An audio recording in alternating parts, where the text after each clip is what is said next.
Today, we step into another of the most heartbreaking chapters, the stories of famous female celebrities whose lives were cruelly stolen through shocking violence.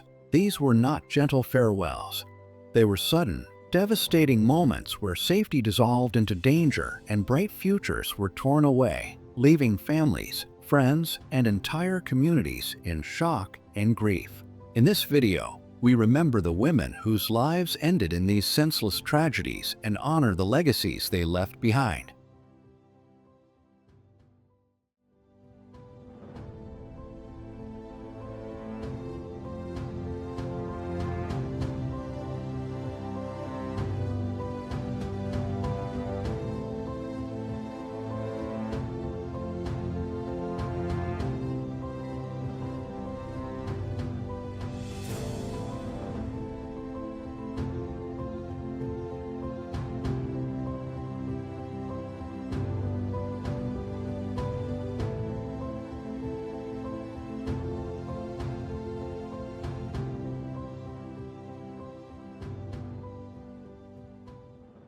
Jill Dando, the beloved English television presenter and journalist who brought warmth, grace, and extraordinary charm to millions of BBC viewers through news bulletins and primetime programs, passed away on April 26, 1999 at the age of just 37 in a sudden, shocking act of violence on her own doorstep that stunned Britain and the world. That Monday morning, after spending the night at her fiance's home, she returned briefly to her house in Fulham to collect some papers before heading to work. As she reached her front door, in the full light of day on a quiet street, someone came up behind her, pushed her down, and fired a single shot into her head with a modified pistol. The attack lasted only seconds. Neighbors heard nothing until they found her collapsed on the path, and although paramedics rushed to the scene, she was pronounced dead soon after arriving at hospital, triggering the largest murder inquiry the Metropolitan Police had mounted in decades. Born Jill Wendy Dando on November 9, 1961 in Weston-super-Mare, Somerset, she grew up in a loving family, overcoming a childhood heart condition and developing an early passion for telling stories and helping others. She studied journalism at the South Glamorgan Institute of Higher Education, began as a trainee reporter on the Weston Mercury, and moved into broadcasting with BBC Radio Devon and regional television before rising to national prominence. By her early 30s, she had become one of the BBC's most trusted and best-loved faces, presenting the 6 o'clock news, BBC Breakfast News, Holiday, and, most notably, Crime Watch, where her empathy and professionalism reassured victims' families while appealing to the public for help. Just months before her death, she had become engaged to consultant Alan Farthing and was planning her wedding, excited for a new chapter of happiness. Though her life was cut short in an unsolved crime, Jill Dando's warmth, professionalism, and humanity inspired colleagues and viewers alike, and her name lives on through memorials, scholarships, and the Jill Dando Institute of Crime Science, a legacy of compassion,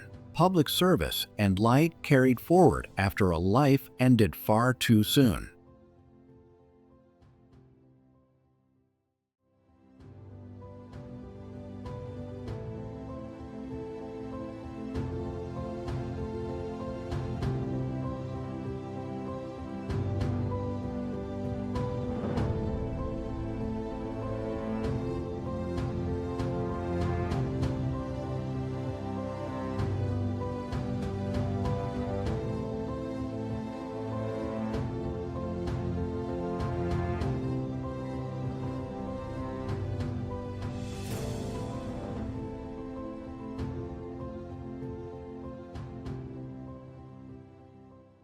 Marie Trintignant, the beloved French actress who brought depth, vulnerability, and extraordinary charm to generations of film and theater audiences, passed away on August 1, 2003, at the age of just 41 in a horrific act of violence that stunned France and the world.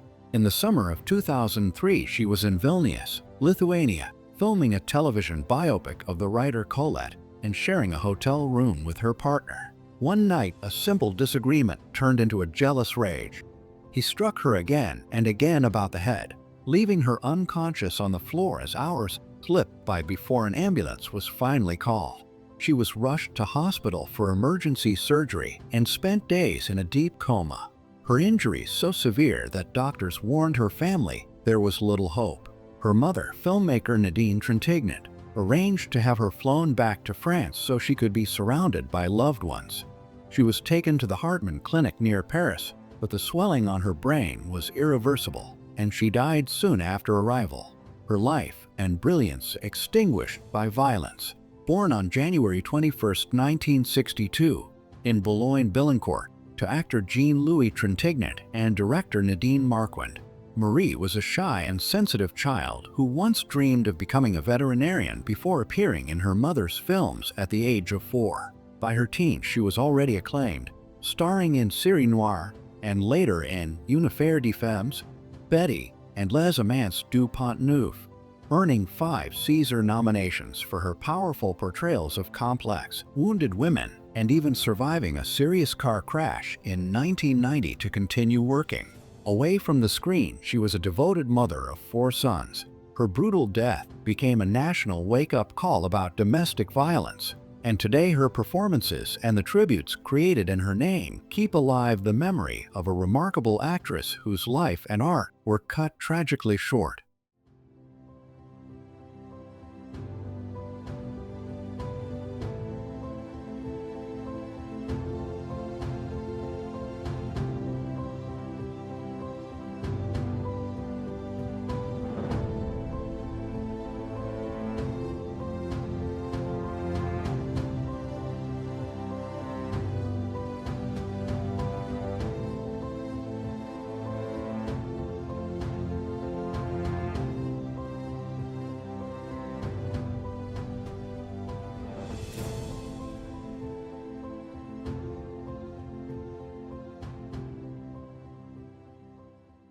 Rebecca Lucille Schaeffer, the beloved American actress and model who brought natural innocence and quiet strength to every role she played, passed away on July 18, 1989, at the age of just 21 in a shocking and heartbreaking act of violence that changed Hollywood forever.